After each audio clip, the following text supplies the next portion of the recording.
ഓം ഗണപതേ നമഃ. ഓം രാമചന്ദ്രായ നമഃ. പ്രിയപ്പെട്ടവരെ, നമ്മളിന്ന് പരിശോധിക്കുന്നത് വാൽമീകി രാമായണം അയോധ്യാകാന്ഡത്തിലെ 98-ാം സർഗമാണ്. ഭരതൻ സേനയുടെ ഗതി നിർത്തിയതിനു ശേഷം കാൽനടയായി മുന്നോട്ട് നീങ്ങി. അപ്പോൾ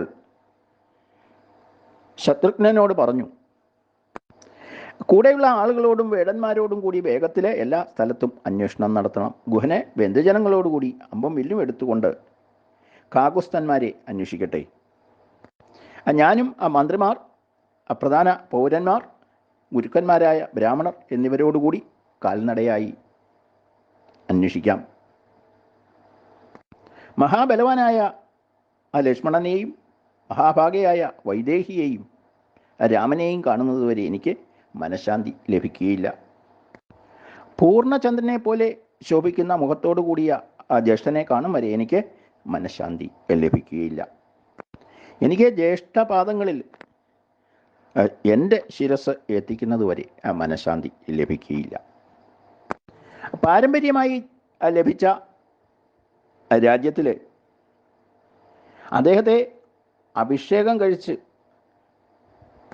ചടങ്ങ് പൂർത്തിയാക്കുന്നത് വരെ എനിക്ക് സ്വസ്ഥതയില്ല.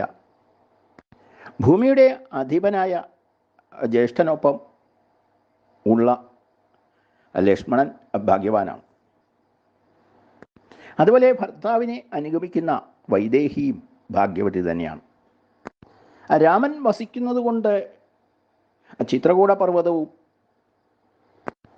ശസ്ത്രം ഏന്തിയവരിൽ ശ്രേഷ്ഠനായ മഹാരാജാവ് ഇവിടെ തങ്ങുന്നത് മൂലം ഈ വനങ്ങളും ധന്യമാണ്.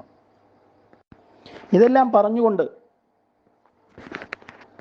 ഭരതൻ മഹാവനത്തിലേക്ക് നീങ്ങി.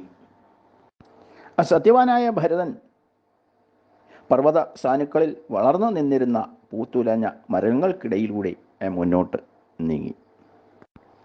ഒരു സാല വൃക്ഷത്തിന് അടുത്തെത്തിയപ്പോൾ രാമാശ്രമത്തിലെ അഗ്നിയിൽ നിന്ന് പൊങ്ങുന്ന ധൂമം കാണുകയുണ്ടായി. അത് കണ്ടപ്പോൾ ഭരതനും കൂട്ടുകാരും ആഹ്ലാദിച്ചു. ഇവിടെ രാമനുണ്ട് എന്നറിഞ്ഞിട്ട് വളരെയേറെ സന്തോഷം ഉണ്ടായി. അത് അവർ പ്രകടിപ്പിക്കുകയും ചെയ്തു.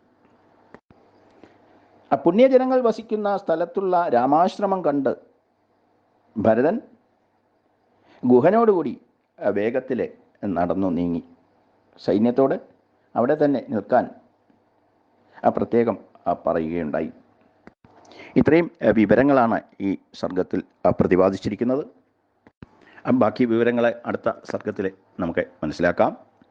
ഓം രാമചന്ദ്രായ നമഃ. ഓം സീതാവതയേ നമഃ.